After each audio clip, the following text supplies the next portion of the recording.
Pemirsa, Anda menyaksikan Prime Time Talk bersama saya, Ani Rahmi. Ketua Umum DPP PDI Perjuangan Megawati Soekarno Putri menyebut Komisi Pemberantasan Korupsi atau KPK saat ini bermain politik.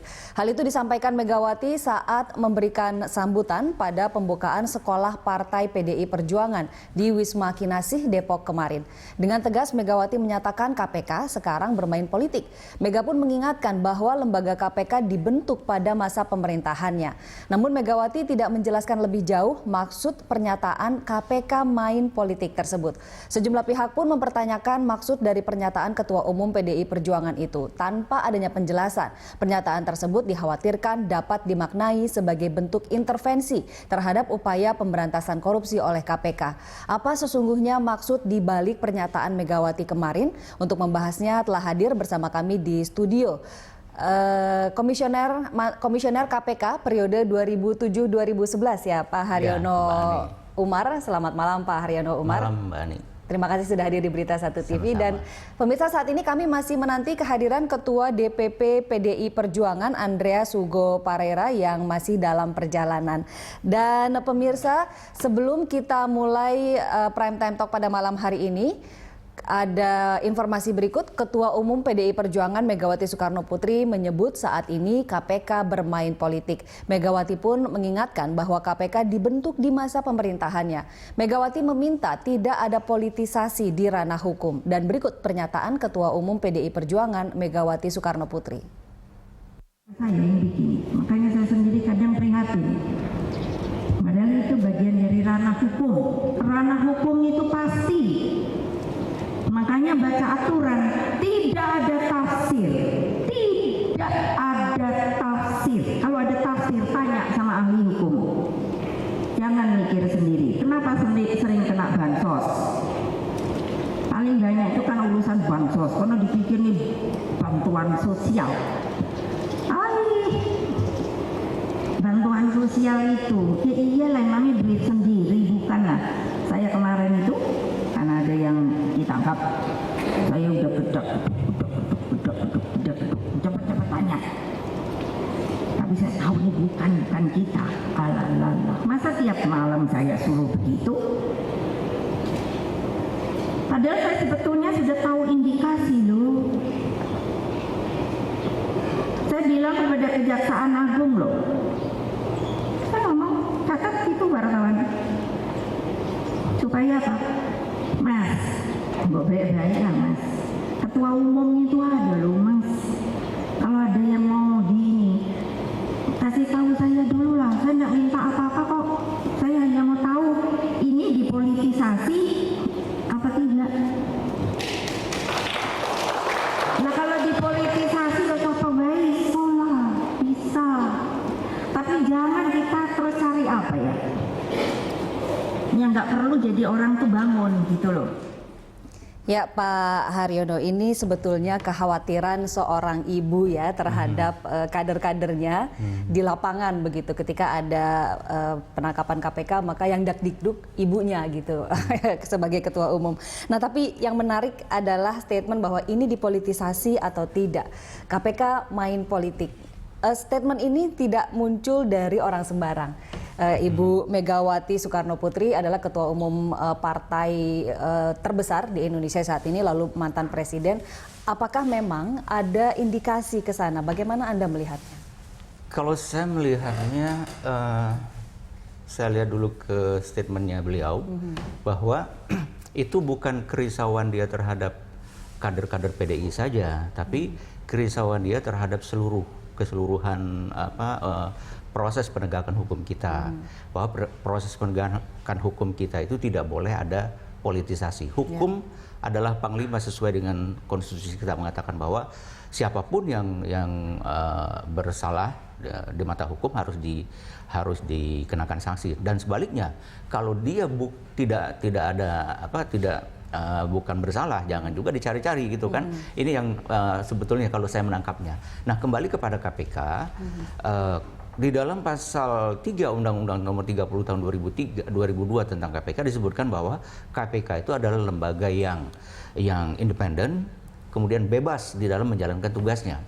Ditambah lagi dengan pasal 29 huruf H dikatakan bahwa pimpinan KPK itu harus bukan pengurus partai dan mengerjakan pekerjaan lainnya di luar KPK. Jadi KPK betul-betul harus fokus harus betul-betul mengerjakan itu karena dia mendapatkan amanah itu. Fokusnya di dalam penindakan penegakan hukum, yaitu penindakan dan pencegahan. Jadi artinya bahwa antara bebas dari unsur-unsur politik, kemudian tidak betul-betul independen dan bebas untuk menjalankan tugasnya, di sanalah menunjukkan bahwa KPK harus betul-betul jangan sampai di dalam upaya-upaya penegakan hukumnya itu ada pihak-pihak yang mengintervensi, ada pihak-pihak yang mencoba untuk melakukan lobby-lobby kepada KPK. Nah itu yang saya melihatnya kerisauan dari Ibu Mega itu, kalau saya bisa mengatakan demikian. Karena mungkin beliau mendapatkan juga ada masukan-masukan, kan banyak ini masukan-masukan, apakah itu yang di levelnya di lapangan, apakah itu di levelnya pimpinan atau segala macam. Mungkin ada masukan-masukan demikian, dan oleh karena itulah maka semua aparat penegak hukum, bukan hanya KPK tapi juga kejaksaan, kepolisian dan kehakiman harus betul-betul menunjukkan bahwa kami itu memang betul-betul bersih. Kalau memang itu artinya bahwa di dalam umpamanya katakanlah menetapkan seorang menjadi tersangka, itu harus betul-betul dua alat bukti itu harus betul-betul sudah terkumpul. Jangan sampai karena aturannya memang menyebutkan seperti itu. Iya, minimal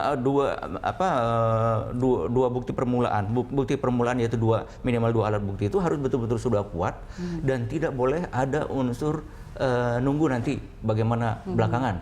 Nah, itu yang terjadi. Kalau kita melihat ada orang yang sudah ditetapkan tersangka, kemudian lama tidak diperiksa-periksa, itu kan menjadikan dugaan juga. Jadi Anda melihat selama ini KPK masih sesuai jalur, masih sesuai dengan aturannya, dan tidak ada indikasi main politik seperti yang disebutkan itu? Kalau saya melihat selama ini, baik itu dari mulai sejak awal sampai dengan saya sekarang, tidak ada itu yang permainan-permainan begitu. Karena memang mereka sudah punya sistem. Di dalam KPK itu ada saling cek and recheck, saling mengawasi, pimpinan juga diawasi oleh bawahan juga, dan ada juga pengawas internal, ada juga penasehat, dan yang paling penting semua publik mengawasi KPK, termasuk media gitu kan, termasuk juga partai politik juga ikut mengawasi KPK. Jadi artinya KPK betul-betul berada di dalam suatu kondisi yang dia harus betul-betul memainkan perannya itu dengan sebaik-baiknya. Jangan ada sampai sekali saja dia mau diintervensi sudah hilang kepercayaan publik kepada dia. Nah, ini berbicara masalah intervensi, ada permintaan terhadap Jaksa Agung sebetulnya, bukan terhadap KPK. Jika kader partai terlibat, ya ketua umumnya diberitahu gitu, dan ini dalam rangka memastikan penegakan hukum murni demi hukum atau dipolitisasi. Nah, bagaimana Anda melihat permintaan ini? Kalau Kejaksaan Agung itu bagian dari pemerintahan ya. Tentu dia adalah stafnya dari presiden. Nah, tentunya segala sesuatu yang dia lakukan dalam kaitan dengan penegakan hukumnya, dia juga harus menginformasikan kepada presiden. Presiden sebagai kepala pemerintahan dan juga kepala negara. Sehingga karena kan harus menjaga juga bagaimana agar tidak terjadi kegaduhan segala macam. Nah, itu yang harus dilakukan. Tapi hanya sampai di sana, tidak ke yang lain-lain. Karena itu tadi kan walaupun dia anggota partai, katakanlah, atau kadernya partai, tetap saja di dalam pemerintahan, pelaksanaan tugas kepemerintahan, dia bertanggung jawabnya kepada presiden. Berarti tidak ada garis kepada ketua umum partai dalam pelaksanaan tugasnya? Iya, tidak boleh dia, karena dia kan di dalam menjalankan tugas itu bukan lagi sebagai tugas dari partai kan, dia sudah murni betul-betul tugas dari negara. Negara itu diwakili, atasannya itu adalah presiden. Jadi kepada presiden lah. Jadi Anda menerjemahkan ini sebagai sebuah intervensi atau bukan? Saya nggak tahu apa maksud dari beliau gitu ya. Mungkin maksudnya adalah sesudahnya.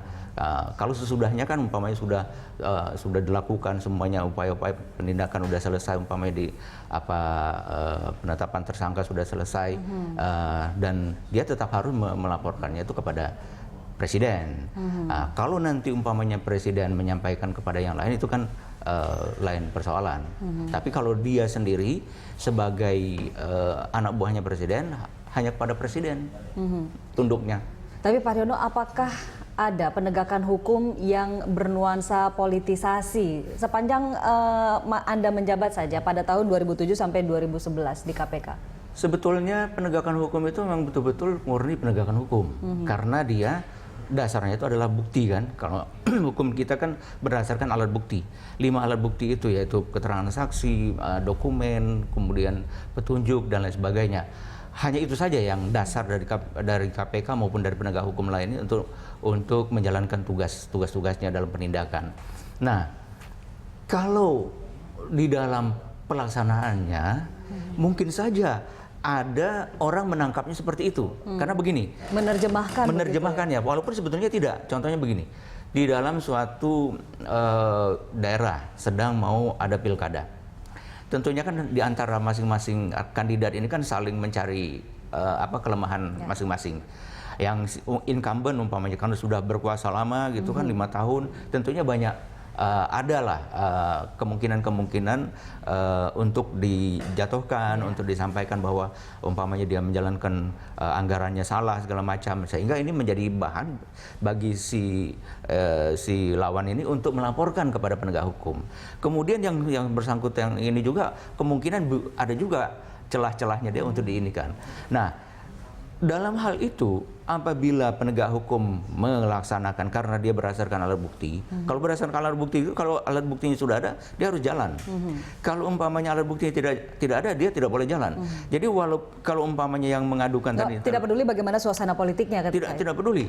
Nah, cuman antara pihak-pihak yang berpolitik ini, yang bersaing ini, itu bisa menerjemahkan lain. Kalau umpamanya yang ini yang sudah diadukan tidak ditangani, dia mengira tidak ditangani, tapi sebetulnya ditangani. Cuman kan itu kan proses. Langsung saja yang si lawan itu mengatakan, oh itu politisasi. Juga demikian sebaliknya, kalau yang bersangkut ini tiba-tiba ditangani, karena memang alat buktinya sudah lengkap, langsung dinyatakan bahwa oh itu dipolitisasi. Kemungkinan-kemungkinan itu tidak bisa betul-betul terlepas dari hal itu. Kalau persepsi publik mengatakan demikian. Oleh karena itulah maka penegak hukum harusnya betul-betul berdasarkan alat bukti saja. Mau bagaimana pendapat yang masing-masing ya silahkan saja. Yang penting dia betul-betul tidak diintervensi pada kenyataannya. Jadi ada dua kan intervensi independensi itu menurut publik kan ada dua. Ada independensi in fact. Apakah betul-betul kenyataannya dia diintervensi apa enggak nih? Ada yang kedua in appearance.